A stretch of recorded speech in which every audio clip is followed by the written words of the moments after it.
నమస్తే రామారావు గారు, AP politics లో మనం చూస్తున్నట్లయితే ముఖ్యంగా వైఎస్ వివేకానందరెడ్డి హత్య కేసుకు సంబంధించి త్వరలోనే అవినాష్ రెడ్డి అరెస్టు చేయబోతున్నారంటూ వార్తలు హల్చల్ చేస్తున్నాయి.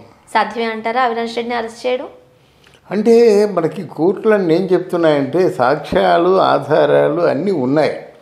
ఏంటంటే హంతకుల్లో ఒకడైనటువంటి దస్తగిరి ఎలా ప్లాన్ చేశారు, ఎవరెవరికి ఎంత డబ్బు ఇచ్చారు, ఆ డబ్బులో ఎంత మిగిలింది, ఎంత ఖర్చు అయింది, ఎలాగ కొట్టారు, ఎలా ఘర్షణ పడ్డారు, తర్వాత ఈయన ఎప్పుడో పోటు పొడిచాడు, ఇవన్నీ గొడ్డలతో ఎప్పుడు చంపాడు అన్నీ దస్తగిరి చెప్పాడన్నమాట. యాక్చువల్గా దస్తగిరి తాలూకు కంప్లైంట్తో మొత్తం అంతా అయిపోతుంది, ఫినిష్ అయిపోవాలి.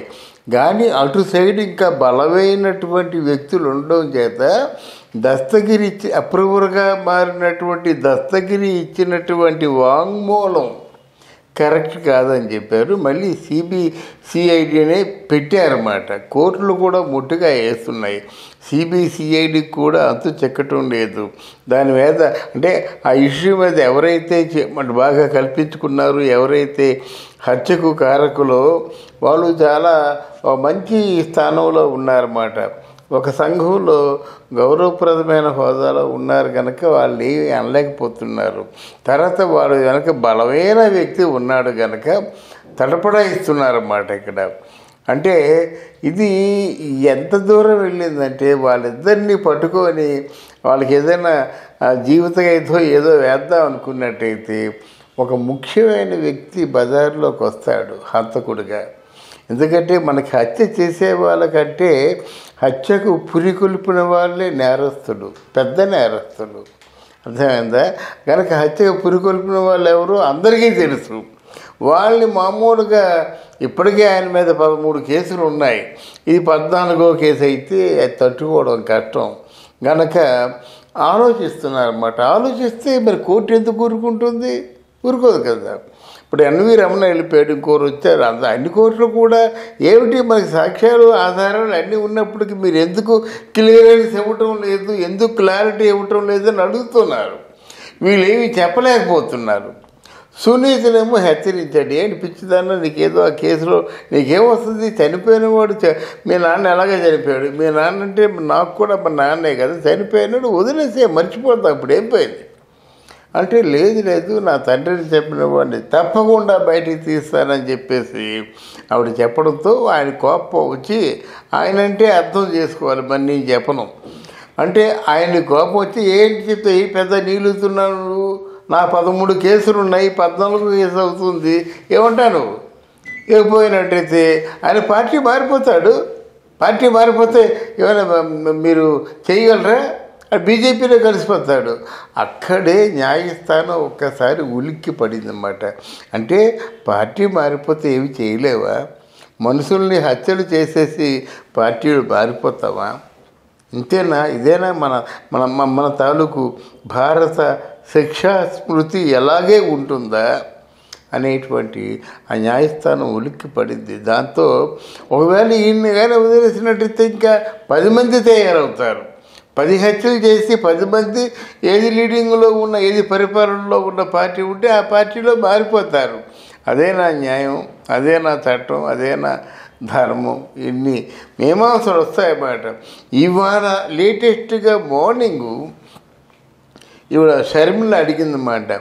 అంటే వివేకానంద రెడ్డి హత్య కేసులో ఎందుకు జాప్యం జరుగుతుంది, నేరస్తుల్ని ఎందుకు శిక్షించడం లేదు అంటే నేరస్తుల్ని తప్పకుండా శిక్షించాలి, శిక్షలు పడాలి, వాళ్ళు ఎవరైనా సరే ఎంతటి పెద్దవాళ్ళైనా సరే ఉపేక్షించలేదు అని అన్నదంటే అక్కడ లోపాయకారంగా వివేకానంద రెడ్డి హత్య చేసినటువంటి అవినాష్ రెడ్డిని ఇంకెవరు భాస్కర్ రెడ్డి ఎవరున్నారు వాళ్ళకి శిక్షలు పడేందుకు తగిన సమయం ఆసన్నమైందని మనం నమ్మొచ్చు.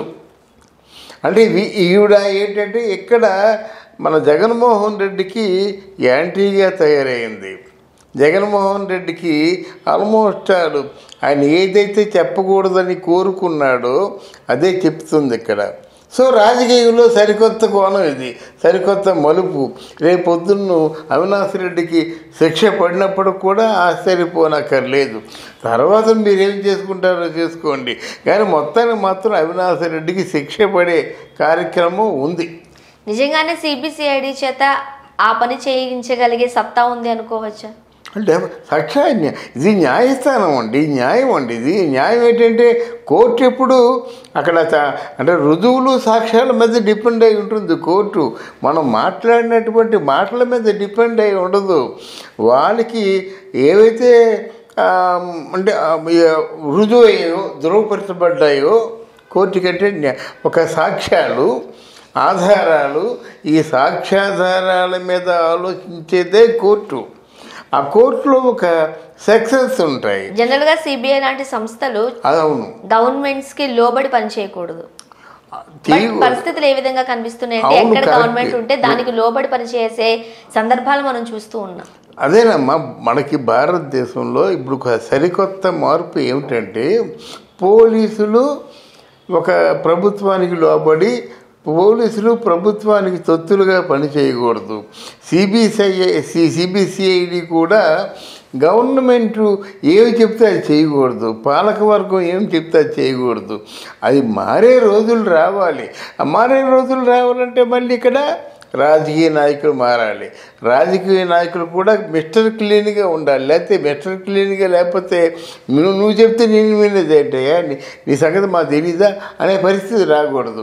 వాడు నిజాయితీగా ఉండి, వాడు మిస్టర్ క్లీన్గా ఉండి ఈ సిబిసిఐడిని విమర్శించినట్టయితే వాళ్ళు అట్లాంటి వ్యక్తుల మాటలకి విలువనిచ్చి జాగ్రత్తగా పనిచేస్తారు. సొంత బాబాయ్ హత్యకు గురైతేనే దాని నిజానిజాలు నిర్ధారణలోకి తేలకపోతున్నాయంటూ కూడా వైఎస్ఆర్సీపీ మీద పెద్ద ఆరోపణే ఉంది. ప్రతిపక్షాలు పెద్ద ఎత్తున గళం విప్పుతున్నాయి కూడా.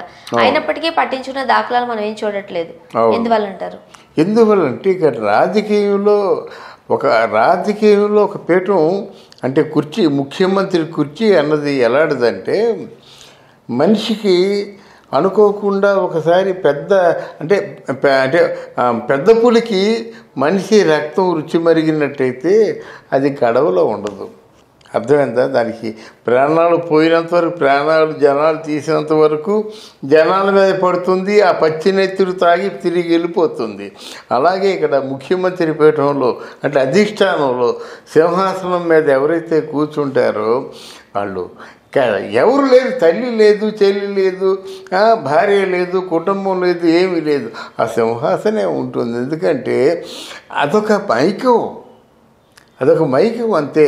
ఆ ప్రజల జేజేలు కావచ్చు, ప్రజల తాలూకు తండోపతండాలుగా వచ్చేసి ఆ చేతిలో పొడవు మంచి చెడ్డ ఇదంతా వ్యవహారం అంతా చాలా మైకంలో పడేస్తుంది అన్నమాట. తర్వాత ఇవ్వాలనుకుంటే ఒక 3 లక్షల కోట్లకి అధిపతి అమ్మ ఆయన. సంవత్సరం బడ్జెట్ 3 లక్షల కోట్లు. ఆ 3 లక్షల కోట్లకి అధిపతి. ఆ 3 లక్షల కోట్లు ఏమి చేయాలనుకుంటే చేయగలడు. అర్థమైందా? అందువల్ల ముఖ్యమంత్రికి చిన్నాన్న, పెద్దనాన్న, సొంత నాన్న అని ఉండదు. ఎందుకంటే వాడు ఆ సింహాసనాన్ని అధిష్ఠించడమే వాళ్ళ తాలూకు లక్ష్యం. దానికి ఎన్ని వేల కోట్లైనా ఖర్చు పెడతారు. అంటే కొన్ని లక్షల కోట్లు వస్తున్నప్పుడు 1000 కోట్లు ఖర్చు పెట్టడానికి ఏముంది కనుక ఆ సింహాసనం మీద కూర్చున్న వాడికి నువ్వు నేను తరతమ్మ భేదాలు ఉండవు. అందువల్ల వాళ్ళకి కావాల్సింది పీఠాన్నే చూసుకుంటారంతే. అవసరమైతే అవినాష్ రెడ్డిని కూడా అరెస్ట్ చేసినట్టయితే వాళ్ళు పచ్చజెండా ఊపొచ్చు. సాధ్యమైనంత వరకు రక్షించే ప్రయత్నం చేస్తారు. ఒకవేళ సాధ్యం కాకపోతే ఏం చేస్తారు? అవి మామూలుగా మేము శిక్ష పడినట్టు చూసి ఆ తర్వాత శిక్షని ఏ విధంగా రూపుమాపాలో ఆలోచిస్తారు. రైట్. స్టాండ్ తీసుకుని కుమార్తె ఒక్కరే పోరాడుతున్నారు. మరి సరైన న్యాయం దక్కాలని అందరూ కోరుకుంటున్నారు. అలానే మనము కోరుకుంటున్నామండి. Thank you so much. Thank you very much.